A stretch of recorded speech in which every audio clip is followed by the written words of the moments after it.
பாலியல் வன்கொடுமை செய்து வீடியோ எடுத்து மிரட்டுகிறார் என இளம்பெண் ஒருவர் பரபரப்பாக புகார் ஒன்று தூத்துக்குடியில் கொடுத்துருக்காங்க.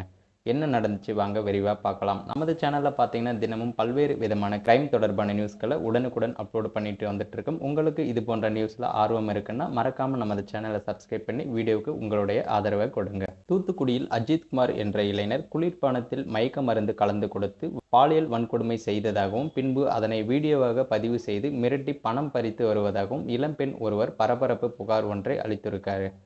இந்த நிலையில் பாதிக்கப்பட்ட அந்த இளம்பெண் பேசிய போது, நான் கடந்த 10 ஆண்டுகளுக்கு முன்பு தூத்துக்குடியைச் சேர்ந்த ஜேக்கப் தினகரன் என்பவரை திருமணம் செய்து கொண்டேன். எங்களுக்கு 8 வயதில் ஒரு மகன் உள்ளார். என் கணவர் ஜேக்கப் தினகரன் உடல்நலக் குறைவால் கடந்த 3 ஆண்டுகளுக்கு முன்பு 2022 ஆகஸ்ட் மாதத்தில் இறந்துவிட்டார். அதன் பிறகு நானும் எனது மகளும் எனது வயதான பெற்றோருடன் வசித்து வருகிறோம். என் வீட்டின் எதிரில் ஒரு கார் ஒர்க் ஷாப் உள்ளது. அங்கு தூத்துக்குடியில் டூவிபுரம் பிள்ளையார் கோவில் தெருவைச் சேர்ந்த பாலு என்பவரின் மகன் அஜித்குமார் அடிக்கடி வருவார். நான் ஒரு ஜெராக்ஸ் கடையை வைத்துள்ளேன். என்னுடைய ஜெராக்ஸ் கடைக்கு அடிக்கடி வருவார். செகண்ட் ஹேண்ட் கார் வாங்கி விற்கும் தொழில் செய்து வருவதாக என்னிடம் தெரிவித்தார். அவ்வப்போது ஏதாவது ஒர்க் கொடுப்பார். நான் செய்து கொடுப்பேன். அடிக்கடி கடைக்கு வந்து சென்றதால் நான் நண்பராக பழக ஆரம்பித்தேன். கடந்த 2024 ஜூலை 2ஆம் தேதி அஜித்குமார் என்பவர் என்னிடம் வந்து எனக்கு பர்த்டே என்று எல்லா ஃப்ரெண்ட்ஸுக்கும் பர்த்டே பார்ட்டி வைப்பதாகவும் கூறி என்னை அழைத்தார்.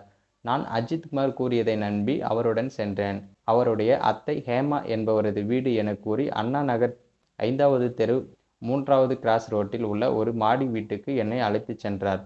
அங்கு நான் போன போது அந்த வீட்டில் யாருமில்லை. ஃப்ரெண்ட்ஸ் வருவார்கள், அதுவரை இந்த ஜூஸ் மற்றும் கேக்கை சாப்பிடு என கொடுத்தார். நான் கேக் சாப்பிட்டு விட்டு ஜூஸ் குடித்தேன். சிறிது நேரத்தில் என்ன நடந்தது என தெரியவில்லை. நான் மயக்கம் அடைந்து விட்டேன். பின்னர் மயக்கம் தெளிந்து கண் விழித்து பார்த்தபோது எனது ஆடைகள் அவிழ்க்கப்பட்டு நிர்வாணமாக இருந்தேன். அதிர்ச்சியடைந்த நான் அங்கிருந்து அஜித்குமாரிடம் ஏன் இப்படி என்னை சீரழித்த என கேட்டபோது, உன்மேல் எனக்கு ஒரு கண்ணு, உன்னால் என்ன ஒன்றும் செய்ய முடியாது, இதை வெளியே சொன்னால் உன்னை கொலை செய்து விடுவேன் என திமிராக பேசி உடலுறவு வீடியோவை என்னிடம் காண்பித்து இதை சமூக வலைதளத்தில் வெளியிடுவேன் என மிரட்டினான். நான் அங்கிருந்து கிளம்பி வந்துவிட்டேன். அதன் பிறகு அந்த வீடியோவை காண்பித்து சமூக வலைதளங்களில் வெளியிடுவேன். நீ புருஷன் இல்லாமல் தானே இருக்கிறாய்.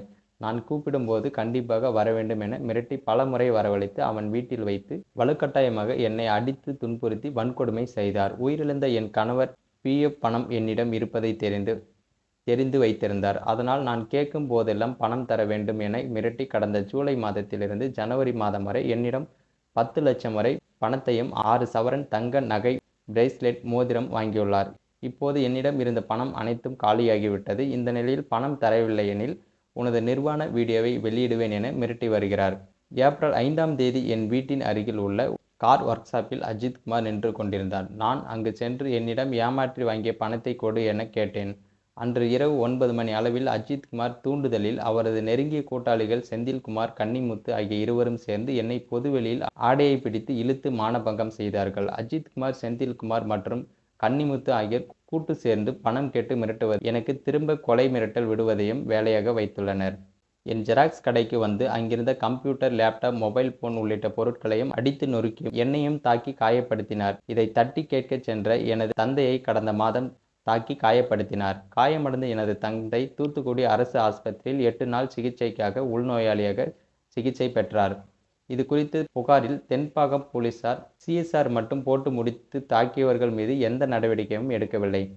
செகண்ட் ஹேண்ட் கார் வாங்கி விற்பதாக என்னிடம் தெரிவித்தது பொய்யான தகவல். அவர் அரிசி கடத்தல் தொழில் செய்கிறார் என்பது எனக்கு அப்புறம்தான் தெரிய வந்தது. அந்த வகையில் தூத்துக்குடியில் உள்ள ஒரு காவல் நிலையத்தில் அஜித்குமாருக்கு வரவு செலவு உள்ளதால் அவருக்கு சாதகமாக தான் போலீசும் நடந்து கொண்டது. அதன் பிறகு அரிசி கடத்தலை நான் வீடியோ எடுத்தேன். அதை தெரிந்து கொண்டு என்னை அடித்து நொறுக்கியும் என்னையும் தாக்கி காயப்படுத்தினார். தூத்துக்குடியை அரசு மருத்துவமனையில் அட்மிட் ஆனேன். அதுக்கு தூத்துக்குடி தென்பாகம் போலீசில் எந்த FIRம் போடவில்லை. CSR காப்பி மட்டும் கொடுத்தார்கள். பணம் கேட்டு தொடர்ந்து அஜித்திடமிருந்து மிரட்டல் வருகிறது. ஆபாச வீடியோவையும் சமூக வலைதளங்களில் வெளியிடுவேன் என மிரட்டுகிறார். வீடியோ வெளியே தெரிந்தால் அசிங்கம் என பயந்து கொண்டே இருந்தேன். பொள்ளாச்சி வழக்கில் வந்த ஜட்ஜ்மெண்ட்டை பார்த்துட்டு எனக்கு தைரியம் வந்துச்சு. நமக்கும் நீதி கிடைக்கும் என்ற நம்பிக்கையில் SP-யிடம் கம்ப்ளைண்ட் தெரிவித்திருக்கிறேன். மேலும் அஜித்குமார் அறிவாளால் கேக் வெட்டி பிறந்தநாள் கொண்டாடும் ஒரு வீடியோவையும் அவர் போலீசில் ஒப்படைத்திருந்தார். பகீர் கிளப்பும் இந்த கம்ப்ளைண்ட் மகளிர் காவல் நிலையத்திற்கு SP ஆல்பர்ட் ஜான் பார்வர்ட் செய்து உடனடியாக விசாரிக்க உத்தரவிட்டார்.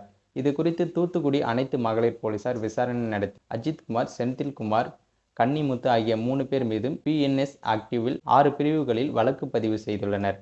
பாதிக்கப்பட்ட பெண்ணை நேற்று மே 15ஆம் தேதி தூத்துக்குடி மருத்துவக் கல்லூரி மருத்துவமனைக்கு அழைத்துச் சென்று மருத்துவ பரிசோதனைகளை முடித்துள்ளனர். இன்ஸ்பெக்டர் ராமலட்சுமி, எஸ்ஐ சுகந்தி ஆகியோர் இது குறித்து தொடர்ந்து விசாரணையும் நடத்தி வருகின்றனர். இதனிடையே அரிவாளால் கேக் வெட்டியது தொடர்பாக தென்பாகம் போலீசார் அஜித்குமார் மீது தனியாக ஒரு வழக்கு பதிந்து அந்த வழக்கில் அவரை கைது செய்து நேற்று சிறையிலும் அடைத்திருக்காங்க. கைதான அஜித்குமார் மீது ரேஷன் அரிசி கடத்தல் தொடர்பான வழக்குகள் நிலுவையில் இருப்பது குறிப்பிடத்தக்கது. இந்த நிலையில் அஜித்குமாரின் சகோதரி தூத்துக்குடி மத்திய பாகம் போலீசில் ஒரு புகார் கொடுத்துள்ளார். அதில் ஒரு இளம்பெண் தங்களிடம் 20 லட்சம் பணம் கேட்டு மிரட்டி வருவதாகவும், நாங்கள் பணம் கொடுக்க மறுத்தால் எனது கணவர் மற்றும் அண்ணனை இழிவுபடுத்த வேண்டும் என்ற நோக்கத்தில் பொய் புகார் அளித்து பொய்யான தகவல் பரப்பி வருகிறார். எனவே சம்பந்தப்பட்ட நடவடிக்கை எடுக்க வேண்டும் எனவும் தெரிவித்துள்ளார். தமிழகம் மட்டுமல்லாமல் இந்தியா முழுக்கவுமே பெண்களுக்கு பாதுகாப்பு இல்லாத சூழ்நிலை நடந்து கொண்டு வருகிறது. இதற்கெல்லாம் காரணம் என்னன்னு பார்த்தீங்கன்னா, சட்டத்தின் இருக்கும் ஓட்டைகள் மட்டுமே. சட்டங்களை கடுமையாக்கப்பட்டால் மட்டுமே குற்றங்களும் குறையும். மேலும் இது போன்ற வீடியோக்களை உடனுக்குடன் காண மறக்காம நமது சேனலை சப்ஸ்கிரைப் பண்ணி வீடியோவை டெய்லி ஃபாலோ பண்ணுங்க.